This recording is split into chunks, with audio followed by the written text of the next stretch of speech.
নবী করিম সাল্লাল্লাহু আলাইহি সাল্লামের একজন কালো সাহাবী সবসময় নবীজির পাশে থাকতেন।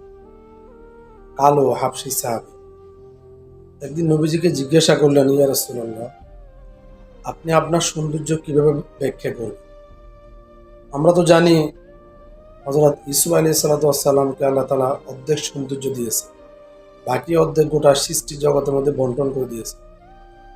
তখন নবী করিম সাল্লাল্লাহু আলাইহি সাল্লাম বললেন, ইউসুফ আলাইহিস সালাতু ওয়াস সালামকে যতটুকু সৌন্দর্য দিয়েছেন, গোটা মানব জাতিকে যতটুকু সৌন্দর্য দিয়েছেন, সৃষ্টির জগৎ সমস্ত কিছুকে একত্রিত করে যা হবে, ওরকম সৌন্দর্য আল্লাহ রাব্বুল আলামিন তোমার নবীকে দিয়েছেন, তোমার রাসূলকে দিয়েছেন। আলহামদুলিল্লাহ। এই জন্য রব্বুল আলামিন আমাদের নবীকে ওয়া ইন্নাকা লা আলা খুলুকিন আযীম উপাধি দিয়েছেন।